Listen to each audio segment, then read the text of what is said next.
Hey, this is Candia Raquel, and you are at the Sensual Sessions podcast, the place to explore sensing pleasure through your senses and expressing yourself in a way that is completely free from inhibition and full of brimming movement.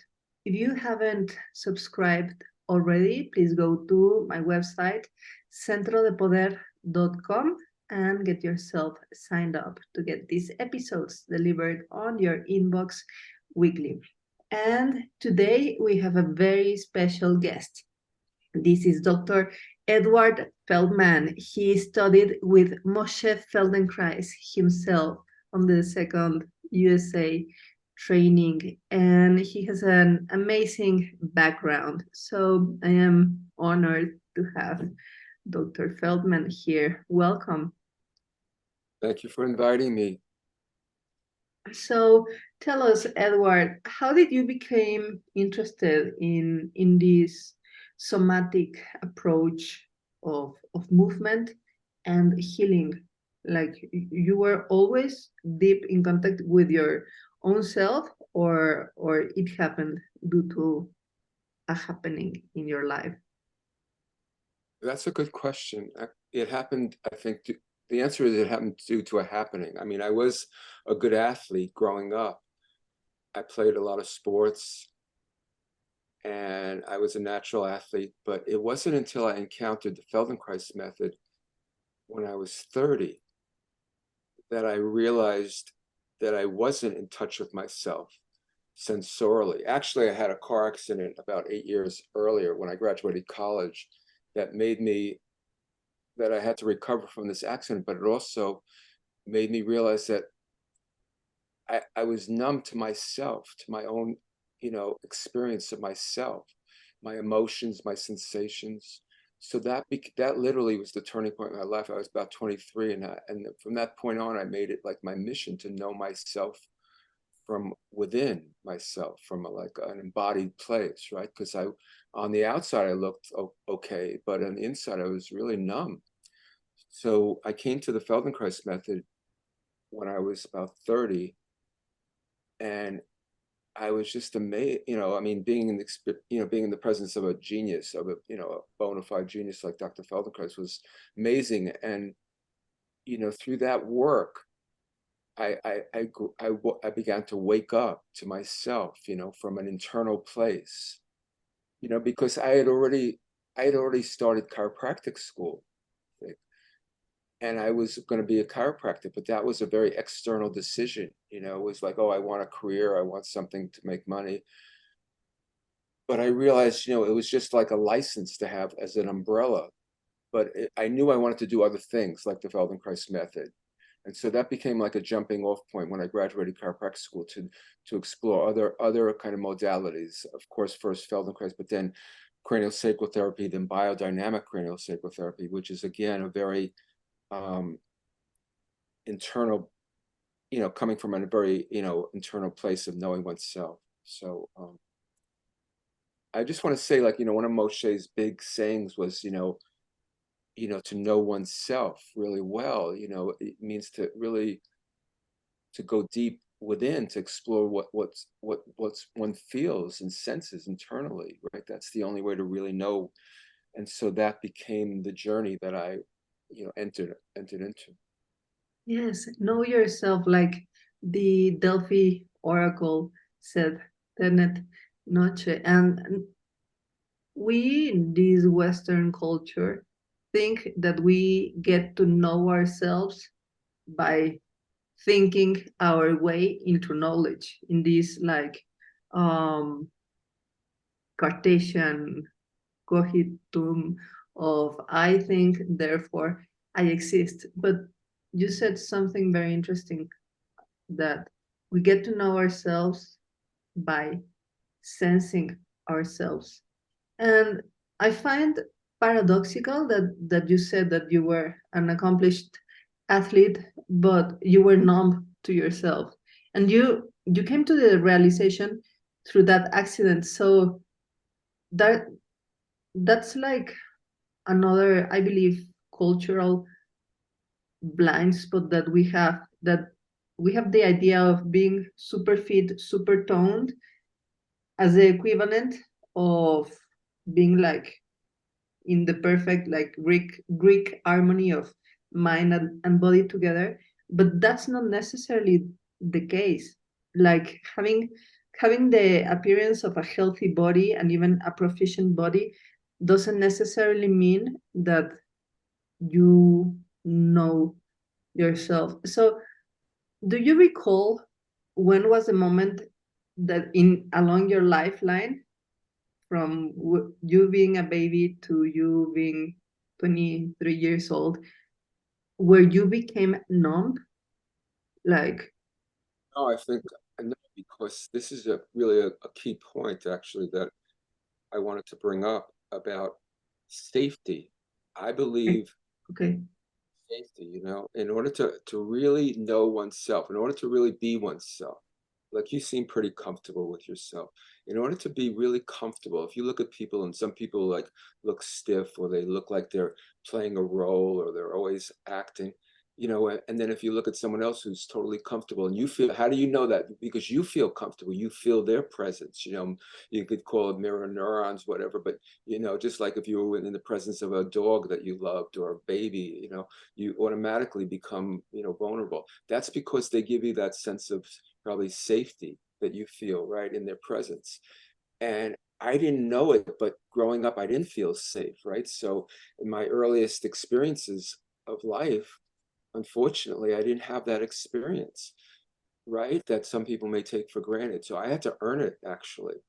And through these different, therapies and somatic therapies, Feldenkrais and biodynamic cranial, and then later on polyvagal theory, which is Dr. Porges's work, where he talked about, like seeing the world through this lens of, safety or threat.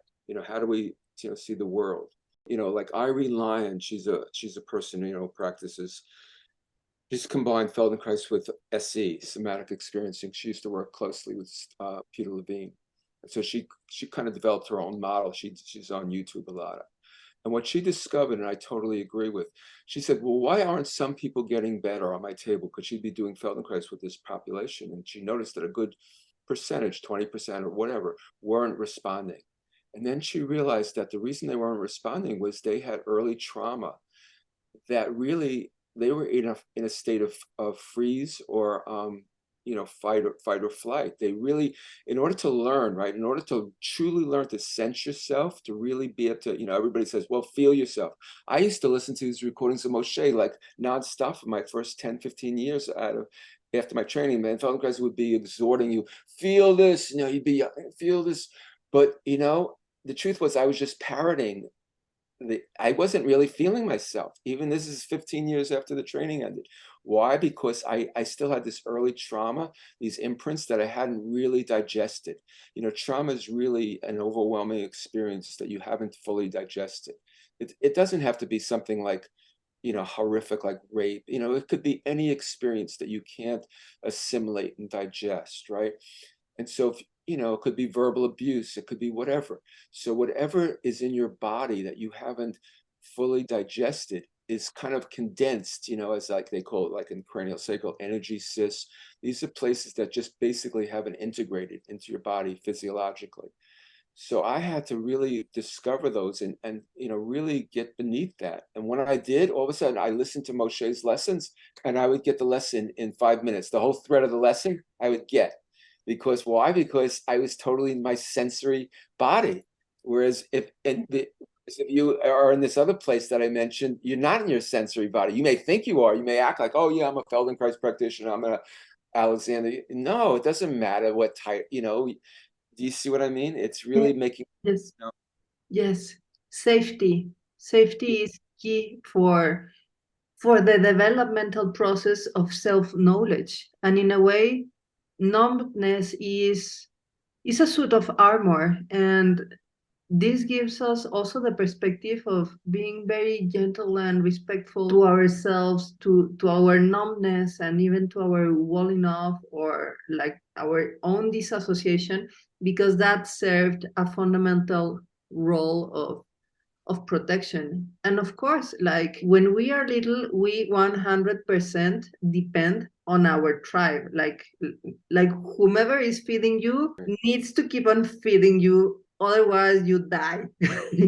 Like even though we are super modern and western and whatever, that's the reality. And we as little children or even teenagers, we gotta better mold somehow to that environment, to Right. fit in and to comply by means of plain survival.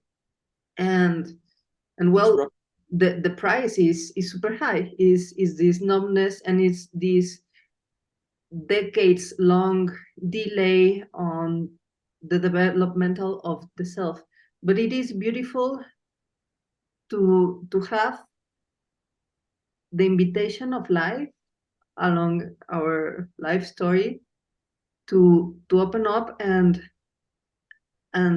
then like take ownership and maybe begin the journey of maturity by realizing like, okay, I am not a little child anymore, and I know the rules very well. I know the game, and I know how to behave in a board meeting or in a hospital or at the police department. Like I'm not gonna go ape crazy, but I can create my own safety container to to look in and wonder what's in me, what am I really about, and realize that there's a treasure within, that is the self, that is the aliveness, and like you say, the alive center. You know, one of my best teachers, Dr. Franklin Sills, he taught he introduced the biodynamic model of cranial sacral therapy here in America, you know, under just the osteopaths. And this was a different model from the biomechanical cranial sacral to this biodynamic model. Anyway, one of the tenets of biodynamic is relationship. You know, in other words, what we bring, how we bring ourselves to the table, right? It's not what we do. You know, you could do anything, but if it depends on how you bring yourself to the to meet the client, right? And one of my teachers, Franklin, said, you know, it's not the baby, it's not so much that the baby needs love. Yeah, he said the baby needs to be received in its love. Yes. And Yes. very different, you know, say, oh, my mother didn't love me. No, it has nothing to do with it. It's whether or not you were seen, whether you were heard, whether you were acknowledged, whether you were mirrored properly.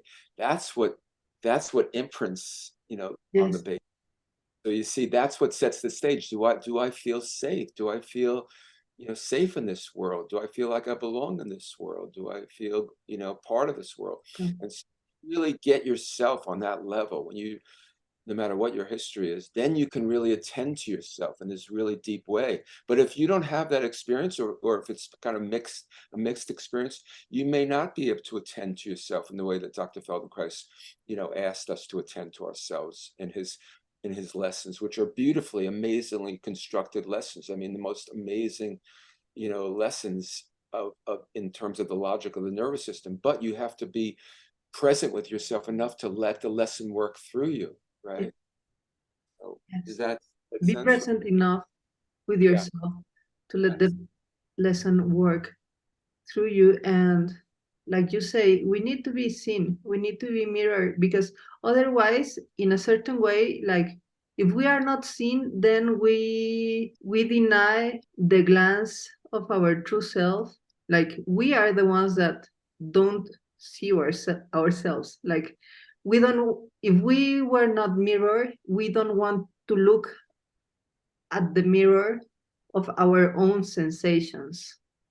So I believe that this development of awareness through movement, this becoming sensitive to ourselves, to and open, and then trauma will come out, the walling off will come out. Like we will begin to realize that we don't realize much. We will begin to sense that we don't sense much, that we are actually numb, that we are even strangers to ourselves. We gotta look inward, like if we were not seen, why would we deny our own glance? And I believe that if we don't do that, then like we will be also numb to pleasure.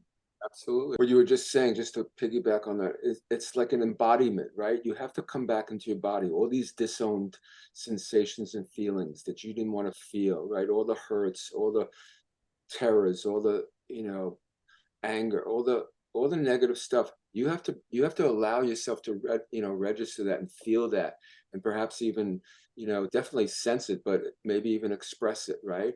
So I had to go on my own path. I had to go in many directions, because as brilliant as Feldenkrais was, I had my own traumas that I had to kind of expunge out of me, and it wasn't going to happen through just movement. Unfortunately, it had to happen in other emotional contexts. It happened through Reichian therapy. It happened through somatic experiencing. It happened through biodynamic cranial sacral therapy, where I had this living, breathing experience of myself and what I was feeling. Right, it wasn't just a pure sensation. Maybe it was a deep, grief or sadness that I could let myself, feel. So that's, you want to be, like Rumi says, welcome to all these sensations and feelings in yourself, right? Rumi said, Yes. no, he said, don't worry, no feeling is final. Like, don't worry, you're not going to get stuck anywhere. No feeling is final. I thought that's the greatest. Final. Yes, yes. That is being in touch with the livingness. Like, okay, let's allow this sadness to run its course. Let's allow this grieving to run its course. Also, let's not try to hold on to this pleasure because it will also run its course and more things will come up. But then we are with the circuitry of livingness flowing freely.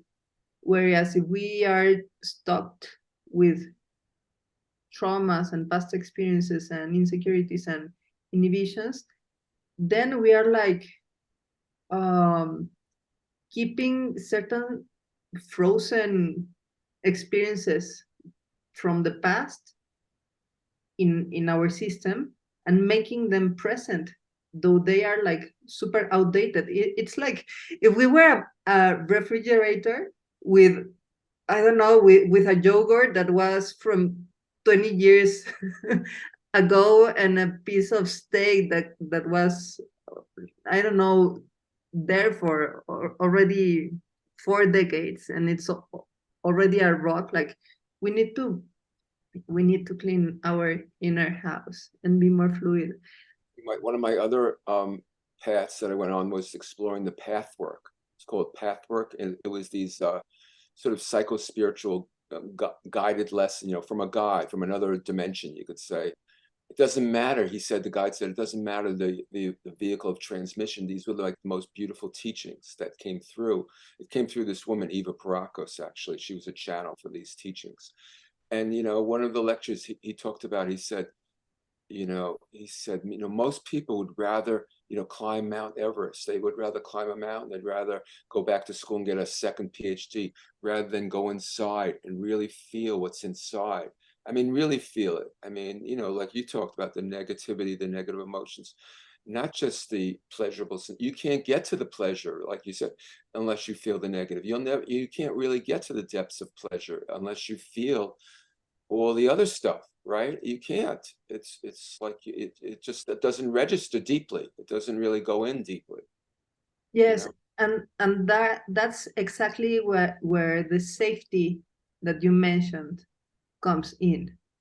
Like being safe enough, like we cannot not have full insurance and full security and full safety because like we know how the world is and we know how we are like also unpredictable, but we can have like confidence and a certain trust in ourselves and trust in life as well that enables for this tightening solidity past traumas stuff to open their mesh a little bit, to create a little bit more breathing room. And also, while we digest and process all that stuff, to also become like more willing to welcome pleasure and to to relax those endless demands of virtue that are very hard to reach in order to feel deserving of pleasure and delight, and just like welcome the best of life, like the pleasures of life in our flesh, and the things that come forth. Yes. You know, what you just said a minute ago about trusting yourself, self-trust, I believe comes from, again, this sense of embodiment, that when you truly embody all these, various different, uh, sensations and emotions, then you really have true self-confidence, and you can you can real and then therefore also true self, pleasure, because you're really yourself, you're totally yourself. And when you come from that place, you meet the other person in the present, and they sense it, they feel it, even if they don't even know it. They feel, oh, this person's okay, I feel pretty comfortable around him or her, but that's what true confidence is. It's from that place of knowing, embodiment and knowing yourself, you know Yeah. course it leads to pleasure. Pleasure is like, what do I want to say? Pleasure is like, it's not the opposite of this. It's like you have all this room, right, to feel yourself, right? You have all this Yes. space Yes.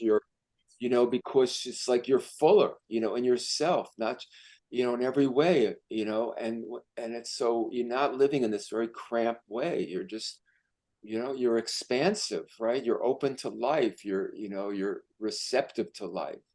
That's what that's pleasure. By the way, Yes. pleasure is a continuum. People think, because people see me as a chiropractor, and they think pain or no pain. This whole continuum of pleasure. You can go from like pain all the way to, ecstatic pleasure.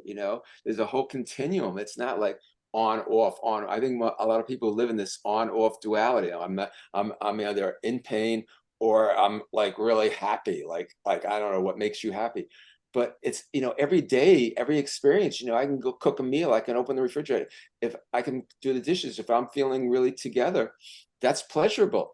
Yes. Yes. Yes. It's a pleasurable experience. Everything is pleasurable, frankly, if Yes. you you know Exactly.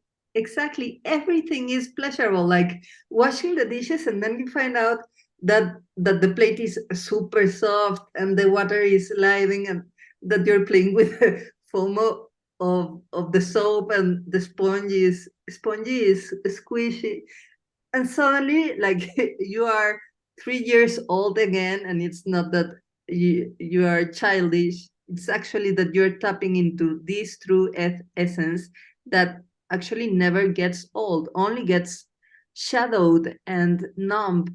And you mentioned on your website that your mission is to wake up people to their alive center, and that sometimes it takes months, years, even decades to heal. But when we tap into self-sensing, like we can even get surprised that healing can be automatical. So I am curious to know, what does this has to do with pleasure, like this ability to heal in a split second something that you were dragging decades ago.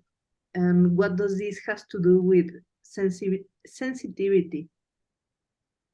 well, frankly, I don't know if anything really heals in a split second. I mean, it's a nice thought, and I've had moments of that, but I have to say, true healing is deep, and it depends on your history and depends on what happened to you, but it's a deep it's a process, right? First of all, let's all agree it's a process, right? We're all on this life's path.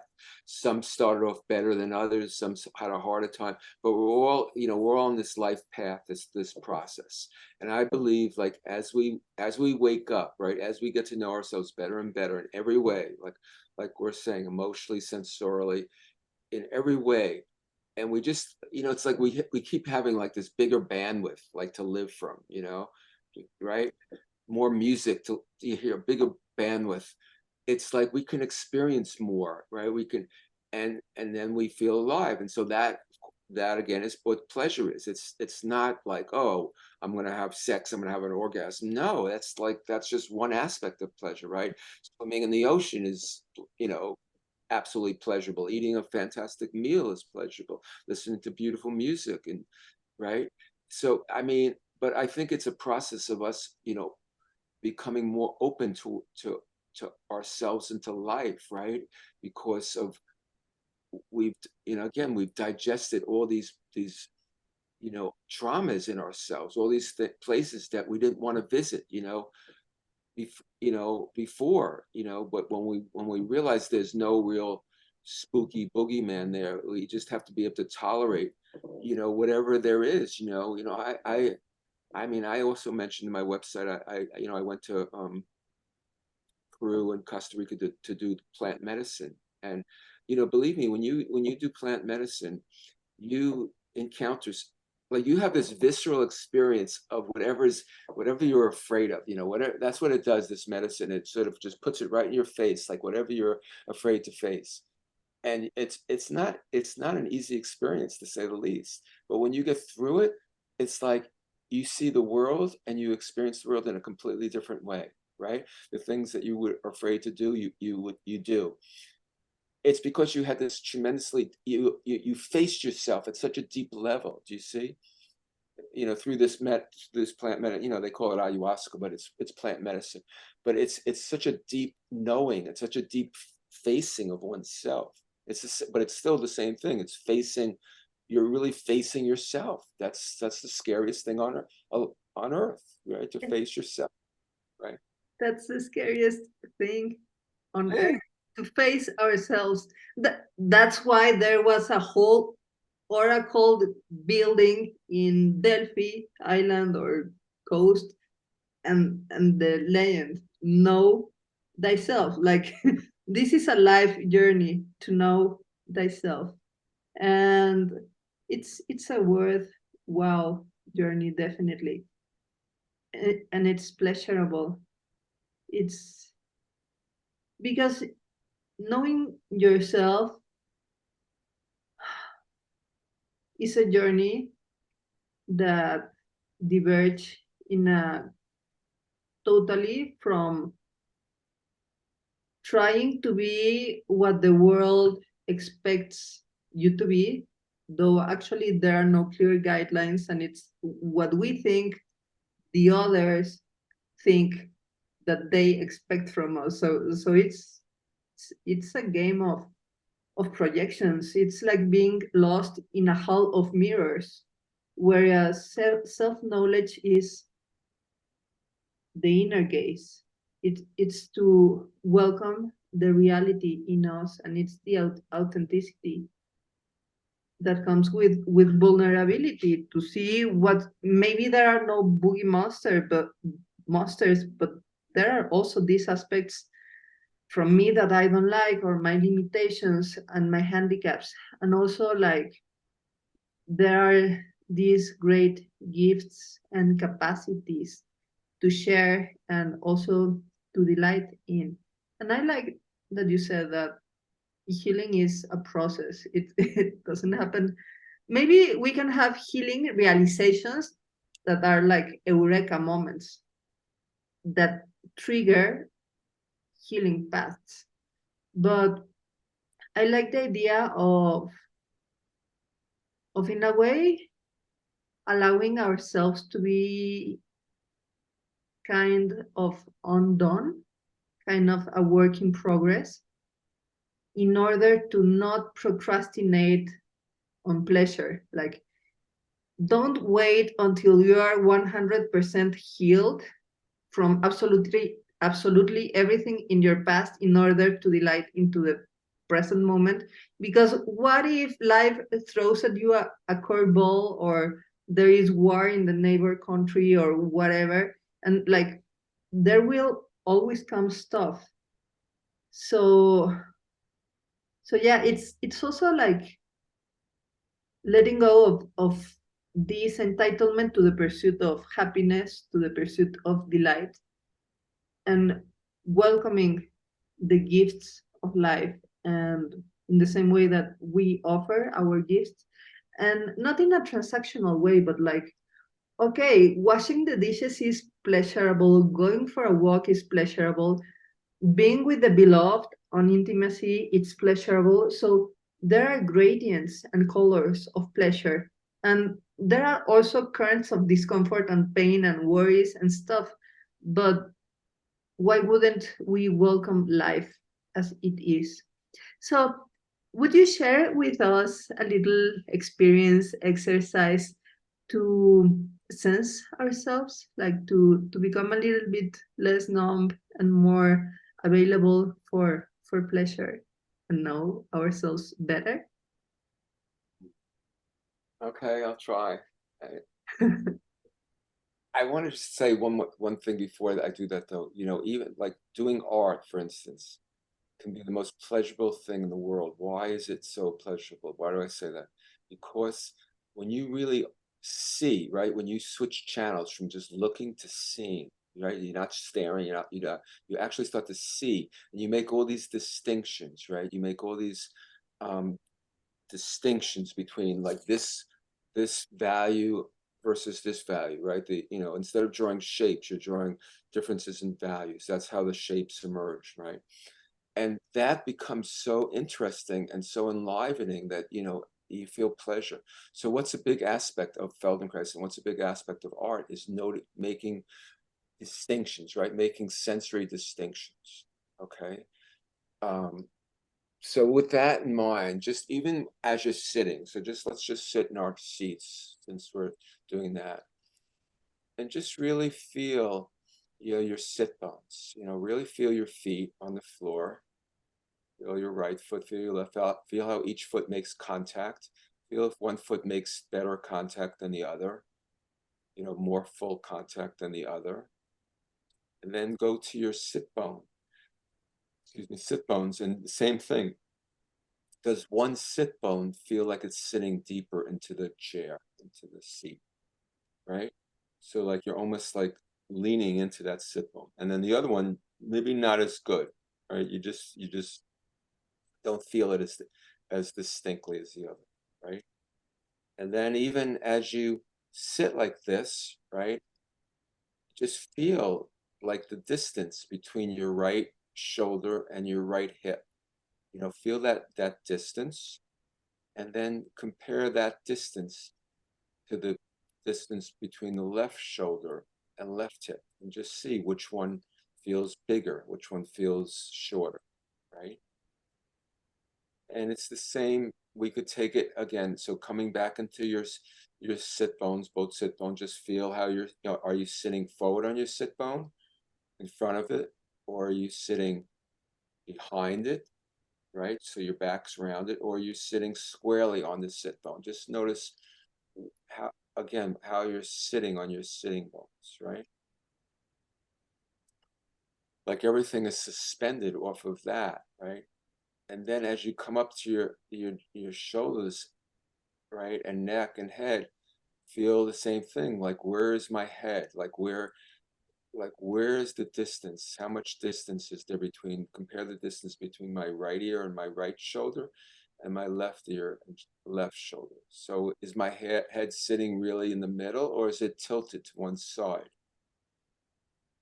So just notice that as well. So you don't have to change anything. That's the other part. You're just kind of just observing. You're good enough. You're fine. We're just making these, there's no evaluations, no judgments. We're just observing, right? We're just sensing ourselves.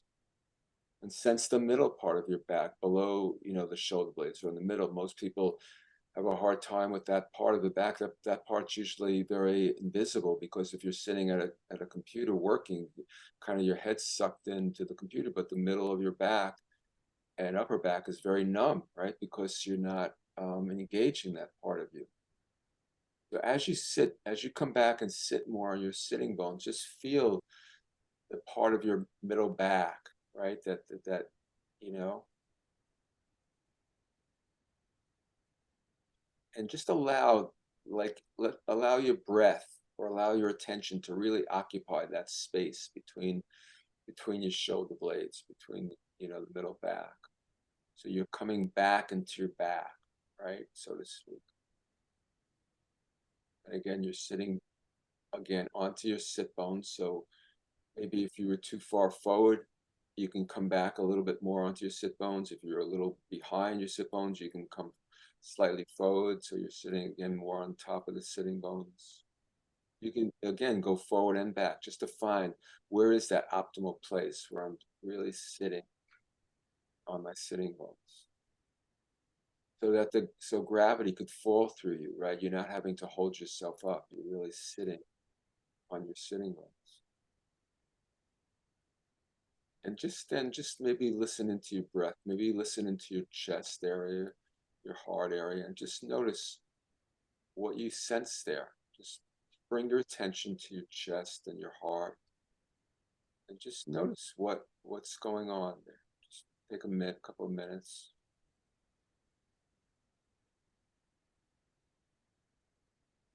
What's your internal state? Do you feel calm? Do you feel anxious? Do you feel, are you thinking about something, worried about something? Just let yourself rest in your breath and in your chest. You're just kind of coming back to your body, to your heart chakra, to your chest.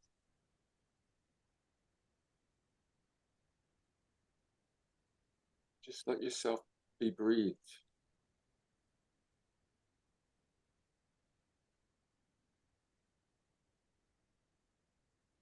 So you're letting your breath come in through your nostrils and out through your nostrils, but you're just sensing yourself in your chest.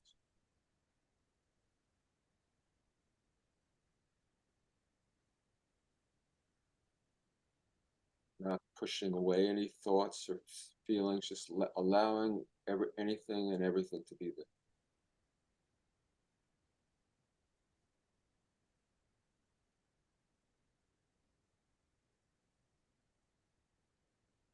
Just being with yourself, being with what is.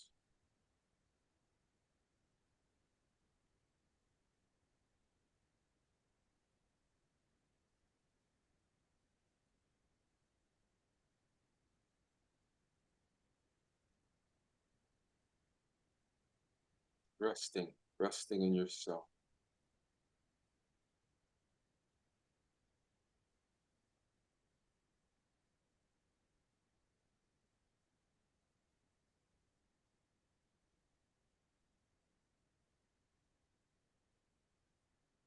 If something comes up, just observe it, let it pass through.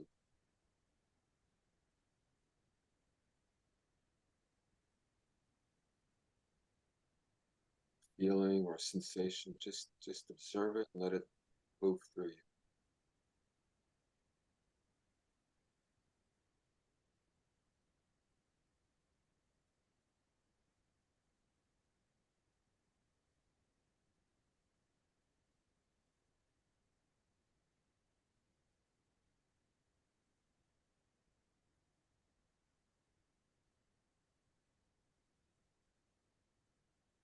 Slowly bring your attention back to your whole self, your whole body, all of you, feet on the floor, and gradually open your eyes if they've been closed and begin to just look around the room. Just let your attention, your head and eyes gradually just begin to look around, taking in what's in your room, letting it come to you.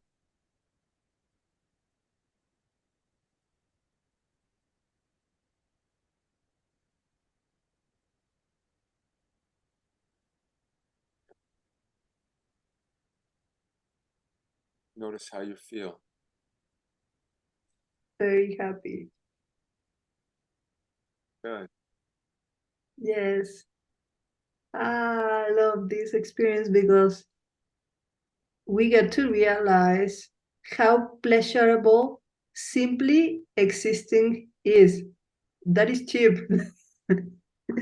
You can just like sense your seat bones and be there, sensing, delighting. And this is very powerful. Like now I feel suddenly even more enthusiastic. Like now I want to wash all the dishes and write a newsletter and do a lot of things because this pleasure, like that we get from tapping into our sensitivity, is simply what emerges from having our channels flowing. So thank you so much, Edward.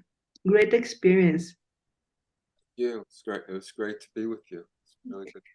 So tell us, how can we learn more from you, get therapy? So my website is very full of information. It's my last name, feldmanwellness.com.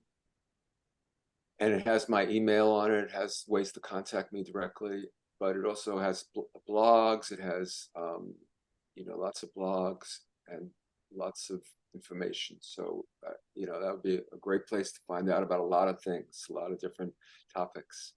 Perfect. Thank you so much, Edward. Thank you very much. Sensualist, go to feldmanwellness.com and get all the goodies, read the blog post and learn more from Edward. And also go grab the free guide to awaken sensuality on www.centrodepoder.com. And until next time, remember to take the time to sense your fire so you can share the flame.